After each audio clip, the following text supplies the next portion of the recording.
رحمدان ملكي ربي نوف حاقولو السلام عليكم أكم نقادرتو كان إيراف دبراس مسلمون نمرتو ثم النسم برامي أكم فكاتانو برا ديمو دافكنو أكسكاتا ميك أكينيتو الرافية دملاتا tokko lama jennee kunoo kurnan booda rabbiin dandaadhaan dhowwatiin qooda laylatul qadriinis kurnan kana keessaa salaataaf sadaqaa du'aayis jabeessaa kennaa rabbii guddaa namni biraa rafee namni kennaa kana hin milkaahin hafee dhugumaan dhabeera waan dhabuun hin malle warra milkaahirraan waa godhunullee hedduudhatu jira laafaan akka kiyyaa atoo garaa laaftaa meenuuf guutiniyyaa osoo adda hin qoodin musliimota hundumaa waliin milkeessii ajrii baatii kumaa kan suuta dubbateef isa ol kaas kan suuta dubbateef isa ol kaasellee isa qophaa taa'ee sitti asaasellee hunduma argita hunduma dhageessa waliin nu milkeessi rahmaan ni dandeessa hunduma argita hunduma dhageessa waliin nu milkeessi rahmaan ni dandeessa waan hunda keessatti atoo dandaadha rahmanni kee guddaan hundumaaf gahaadha qooda raamadaanaa irraa nu badhaasii qixaata keetirraa mee najaa nu baasii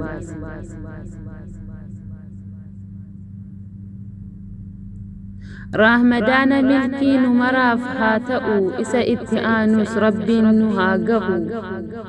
du'aayi nuuf kadhaa obboleewwan diinii waliin haa milkeessu nu hunda rabbiiniif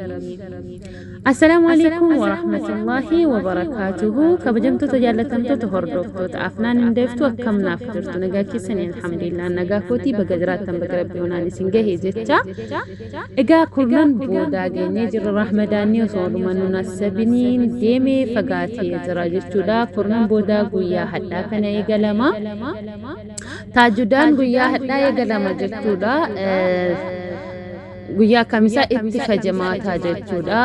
egaa du'aayii godhaa hunduma keenyaaf ummata musliimaat maraafiyyuu namoota dhukkubsataniif namoota kan du'anillee akka rabbiin jannata badhaasuuf hundumaaf du'aayii haa goonu ittaansuudhaan allahumma du'aayii kana hundi keenya yoo hafazuu qabna jechuudha allahumma innaka afuwan tuhibbul afwa fa'fu anna du'aayii jedhu hundi keenya yoo hafazne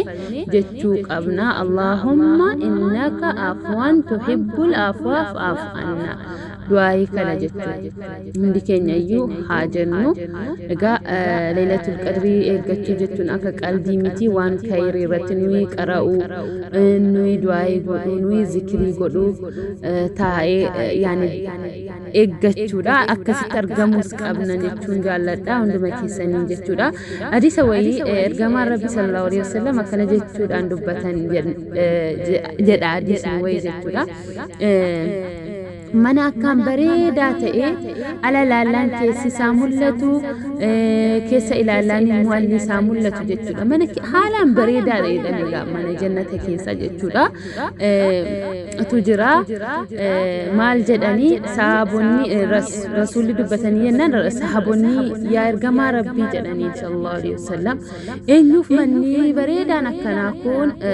qophaahee jedhanii gaafatan ergamaa rabbii akkana jechuudhaan deebisaniifi sahabotaa jechuudha nama sadi dubbatanii rasuulli rabbii sallallahu alaihi wasallam tokkoffaa nama dubbii jechuudha jecha gaarii dubbatu akkuma jechi gaariin sadaqaa jedhamu lammaffaa irratti immoo nama miskiina nyaachisuuf jedhanii sadaffaa irratti nama halkan dhaabbatee salaataa buluu jechuudha nama laylii dhaabbatu nama halkan salaatu jechuudha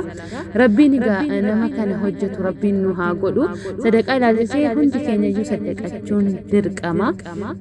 keessatti ji'a kana keessa jechuudha miskiina ollaa keenya jiran ilaaluun rakkataa yaani beekna gaabii keenya hundumti keenya iyyuu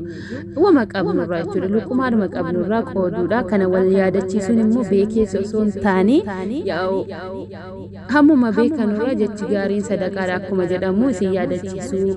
barbaadee taniin isiniin jedha mana akkas bareedu nama argatu keessaa nullee haa godhu manni akkas bareedu gaa tolan dhufu kayrii yoo hojjetanii rabbiin nama kayrii hunda kana hojjetee mana kanatti badhaafamu rabbiin nu haa godhu jechuudha hunduma keenya iyyuu abaayibii hundi guddaa galatoomaa waan komentiin haa kentanuuf waan na hordoftanuuf inshaallah sa'aatii dhabuu koorraanii inshaallah komentii keessanis gara fuulduraatti nan deebisaa ilaalaas hin jiru poossatuu malee jechuudha dhugaa dubbachuuf sa'aatiin baay'ee gabaabbattee jirti yeroo ammaa kana warri laayikii godhatan warri sheerinaaf godhan hundumti keessanuu galatooma warri na jajjabeessitanu hammas laayik sheerinaaf gochuu hin dagatinaa wassalaamu alaikum warahmatullahi wabarakaatuh. Rahmada